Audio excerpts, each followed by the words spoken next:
ETF index mutual funds నేర్చుకుని stock మార్కెట్లో రాణించాలనుకుంటున్నారా? వెంటనే ఈ నెంబర్కి కాల్ చేయండి. నమస్కారం సార్. నమస్తే. అంటే కొన్ని సందర్భాల్లో చాలా వరకు ఒక సిచ్యువేషన్ని అంటే మనకి బాగా బాధ కలిగించినప్పుడు ఇంకొకటి మనకు అసలు ఆ సిచ్యువేషన్కి ఎలా హ్యాండిల్ చేయాలో తెలియక కొన్నిసార్లు మనం సైలెన్స్ అయిపోతూ ఉంటాం సార్. అలాంటప్పుడు మనకు ఒక ప్రాబ్లంకి మన సైలెన్స్ సొల్యూషన్ చెప్తుందంటారా? ఒక సిచ్యువేషన్కి మన సైలెన్స్ తోటి మన వాల్యూని మనం పెంచుకోవచ్చు అంటారా? సైలెన్స్ని అర్థం చేసుకోవడం రావాలి. ఇఫ్ యూ ప్రాక్టీస్ సైలెన్స్, ఫస్టే సైలెన్స్ని ప్రాక్టీస్ చేస్తే నిజంగా ఇబ్బంది వచ్చినప్పుడు సైలెన్స్ విల్ హెల్ప్ యూ.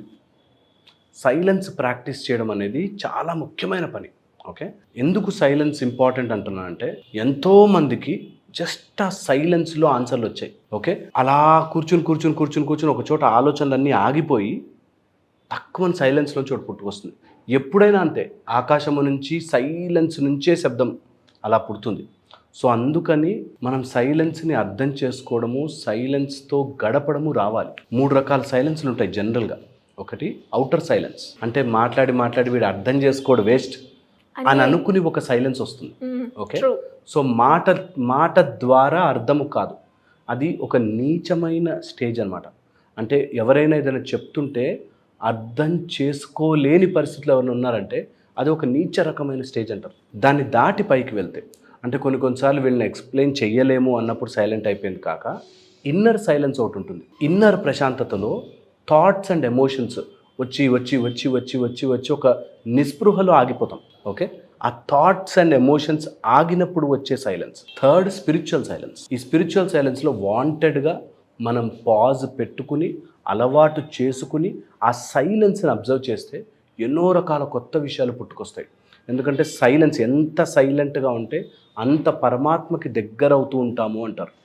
లోపల కూడా చాలా మదన నడుస్తుంటుంది కదా, టాకింగ్. దాన్ని ఎంత సైలెంట్ చేసుకోగలిగితే అన్ని ప్రాబ్లమ్స్కి సొల్యూషన్ వస్తాయి. ఎప్పుడైనా ఇది ప్రాక్టీస్ చేసి చూడండి. పెద్ద గొడవ, బిగ్ గొడవ, జస్ట్ బికమ్ సైలెంట్. దాని నుంచి ఎన్నో రకాల ఆన్సర్లు ఈజీగా వస్తాయి. అండ్ అన్ని గొడవలకి కారణం మన మాట. చాలా రకాలుగా గొడవలకి కారణమయ్యేది మాట. మనం ఒకటి చెప్తాము, అవతల వాడు ఇంకోలా అర్థం చేసుకుంటాడు. అందుకే మా గురువుగారు అనేవారు, there is no dialogue, there is always a monologue అని. మనమేదో చెప్తాం, వాడు దానికోసం ఆన్సర్ రెడీ చేసుకుంటాడు, దీని గురించి ఆలోచించాడు. అందుకోసమే దెర్ ఈజ్ ఆల్వేస్ అ మొనోలాగ్. ఎవడి మాట వాడిదే, నేను కరెక్ట్ అంటే నేనే కరెక్ట్ అని. అలాంటప్పుడు సైలెంట్గా ఉండడమే మంచిది. ఇది గనక మనకి అర్థమైపోతే సైలెన్స్ నుంచి ఫస్ట్ నేర్చుకోవాల్సింది అవాయిడింగ్ డిస్ట్రాక్షన్స్. సైలెంట్గా ఉన్నప్పుడు గుచ్చుతుంటాయి కొన్ని థాట్స్, చాలా థాట్స్. కొన్ని మనకి ఏవైతే రిపీటెడ్గా వచ్చి ఉన్నాయో గుచ్చుతాయి. వాటిని ముళ్ళు తీసినట్టు తీసి పక్కన పడేయాలి. ఆ థాట్ నాకొద్దు అని తీసి పక్కన పడేయాలి. ఎప్పుడైతే ఇది ప్రాక్టీస్ చేయడం స్టార్ట్ చేస్తామో, విచ్ ఇస్ ఒకరోజు నన్ను బాస్ ఏదో అన్నాడు అని వచ్చింది అనుకో మాట, అది రోజంతా అరే అట్లా ఎలా అన్నాడు అనిపిస్తుంది కదా. ఆ థాట్ని మెల్లగా తీసి పక్కన పెట్టాలి. I'm not going to think about it, నేను డైవర్ట్ చేస్తున్నాను ఆ మైండ్ని అని ప్రాక్టీస్ చేస్తే, ఎప్పుడు నార్మల్గా ఉన్నప్పుడు ప్రాక్టీస్ చేస్తే, అలా ఎవరైనా తిట్టినా, హర్ట్ చేసినా, వదిలేసినా, కష్టం వచ్చినా కూడా వాటిని ఈజీగా హ్యాండిల్ చేయగలుగుతాం. ఎందుకంటే ఏ కష్టమైనా లోపలే, బయట ఏమి ఉండదు. రోజులు గడిచిపోతూ ఉంటాయి, సమయం వెళ్ళిపోతూ ఉంటుంది, అన్నీ అయిపోతుంటాయి. బట్ ఎవరైనా ఏదైనా మాట అంటే ఆ మాట ముళ్ళు గుచ్చుకున్నట్టు గుచ్చుకుంటుంది. సో సైలెన్స్లో ఉన్నప్పుడు ఆ డిస్ట్రాక్టివ్ పెయిన్ పాయింట్ని తీయగలగాలి. ఇది ఈజీ బై ప్రాక్టీస్. యాక్చువల్గా డిస్ట్రాక్టింగ్ పెయిన్ పాయింట్ని మీరు రాసుకుని దాన్ని ఒక టైప్ ఆఫ్ మెథడ్ ఫాలో అయ్యి దాన్ని పడేయచ్చు, తీసి పడేయచ్చు. ఓకే, ఇది ఒక మెథడ్. సెకండ్ వచ్చేసి, ఒకవేళ కనుక మీకు ప్రాక్టీస్ చేయాలనిపిస్తే స్టిల్నెస్ చెప్పనా మీకు. ఎప్పుడైనా మీకు కుదిరితే రోజులో ఒక 5 నిమిషాలు స్లో మూమెంట్ ప్రాక్టీస్ చేయండి. మన చేసే యాక్షన్ ఎనీ యాక్షన్ ఇట్లా అంటున్నామా, అది స్లో నెక్ మూమెంట్ చేయండి. ఎంత స్లో చేయగలుగుతారు అంటే మూవ్ అవుతున్నామా లేదా అని ఎలా అయితే మనము ఆలోచిస్తాం, అలాగా స్లోయెస్ట్ మూమెంట్ ప్రాక్టీస్ చేయండి. ఇది చైనీస్ ఫిలాసఫీలో, జెన్ ఫిలాసఫీలో ఇక్కడ చాలా బాగా వర్కౌట్ చేస్తారు. వాళ్ళు they just move with the energy, slow ఎనర్జీతో స్లోగా మూవ్ అవుతుంటారు. ఈ స్టిల్నెస్ ప్రాక్టీస్ చేస్తే మన చాలా థాట్స్ సైలెంట్ అయిపోతుంటాయి. సో ప్రాక్టీస్ స్టిల్నెస్, ఎంత కుదిరితే అంత స్టిల్నెస్ ప్రాక్టీస్. స్లోలీ కన్ను రెప్పలు కూడా మెల్లిగా అది ప్రాక్టీస్ చేయండి, స్లోలీ ప్రాక్టీస్ చేయండి. ఇది ఒక మెథడ్ ఆఫ్ స్టిల్నెస్. దీని థర్డ్ మెథడ్ ఉంది. ఈ థర్డ్ మెథడ్లో ఈ సైలెన్స్ ఎక్కడికెక్కడ ఉందో దాన్ని అబ్జర్వ్ చేయడం. ఫర్ ఎగ్జాంపుల్ ఊపిరి తీసుకుంటున్నాం. ఊపిరి తీసుకున్నప్పుడు బ్రీద్ ఇన్కి బ్రీద్ అవుట్కి మధ్యలో ఒక తిన్న గ్యాప్ ఉంటుంది. దాని మీద అబ్జర్వ్ చేయాలి. ఓకే, బ్రీద్ ఇన్ బ్రీద్ అవుట్కి మధ్యలో ఒక గ్యాప్, ఆ సైలెన్స్ని. తర్వాత ఓం ఓం అన్నప్పుడు ఒక మంత్రానికి మధ్యలో గ్యాప్. దాన్ని ఎంత మీరు ఆ క్షణంలో ఉండే ప్రయత్నం చేస్తే అంత సైలెన్స్ మీ బాడీలోకి వస్తుంది.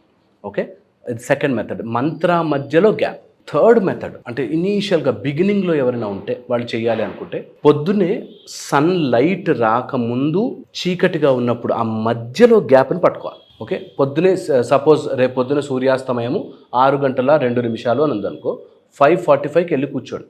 జస్ట్ అబ్జర్వ్ ఎప్పుడు టక్కున లైట్ పెరుగుతుంది, ఆ మధ్యలో గ్యాప్, ఆ థిన్ లైన్ ఉంటుంది, వేరే వస్తోంది లైట్ వస్తుంది, టక్మన్ మొత్తం లైట్ వచ్చేసింది. అలాగా గ్యాప్ని అబ్జర్వ్ చేయడం. ఆర్ ఎక్కడైనా చుక్క వాటర్ పడుతుంటే ఆ వాటర్ డ్రాప్కి మధ్యలో గ్యాప్ అబ్జర్వ్ చేయడం. ఇలాంటి చిన్న చిన్న ప్రాక్టీసెస్ వల్ల స్టార్టింగ్లో ఎవరైనా బాగా మదన పడుతున్నారు, రగిలిపోతున్నారు, థాట్స్ మీద థాట్స్ వస్తున్నాయి, ఇలాంటి చిన్న ప్రాక్టీసెస్ చేయొచ్చు. ఓకే, ఇక ఫైనల్ 4th పాయింట్ చెప్పి ఎండ్ చేస్తాను. 4th పాయింట్ ఏంటంటే, ఒకవేళ మీరు ఎప్పుడైనా ఏదైనా చెప్పాలి అనుకుంటే మొత్తము పాయింట్ని ఒక సింగిల్ మాటలో చెప్పి వాళ్ళు ఏం మాట్లాడుతున్నారో వినకుండా మీరు బెయిన్ సైలెన్స్, వాళ్ళు ఎలాగైనా తీసుకునేయండి, నా పాయింట్ నేను చెప్పేస్తాను అంతే. అవతల వాడి ఆన్సర్ ఏంటి దాన్ని నేను అర్థం చేసేసుకుని నేను నిజం అనుకున్న పాయింట్, సత్యముని నమ్మి ధర్మ మార్గంలో ఒక మాట, అది నేను చెప్పాలి అనుకున్నాను, నువ్వు చేసింది తప్పు, ఇలా చేయకుండా ఉండాల్సింది అనుకోండి. వాడు ఎంత హర్ట్ అవుతాడు, వాడు కొడతాడా, తిడతాడా, అరుస్తాడా అనవసరం, నేను ఈ పాయింట్ చెప్పాలనుకున్నాను చెప్పి సైలెంట్ అయిపో. That will give you enormous strength. ఇది గనక నిజంగా తెలుసుకుని ప్రాక్టీస్ చేయగలిగితే నిశ్శబ్దం నుంచి ఒక స్టేజ్ వచ్చాక పెద్ద వాళ్ళు చెప్పడానికి ఏముండదు, బికాస్ అర్థం చేసుకునేవాడు ఉండడు. ఎవడికో అర్థం చేయించుకోవాలని ట్రై చేసిన రోజులు మాటలు మిగులుతాయి, నిజంగా అర్థం కాదు. మా దగ్గరకు వచ్చేవాళ్ళు చాలామంది క్వశ్చన్స్ అడిగి ఈయన ఏం చెప్పడు అంటే, చెప్తా అంటే కూర్చుంటారు. ఒక 10 రోజులు 15 రోజులు అయ్యాక they will know the answer. మనకు తెలియాల్సిన అవసరం లేదు, ఎంత వెతుకుతూ ఉంటే అన్ని క్వశ్చన్స్ వస్తాయి.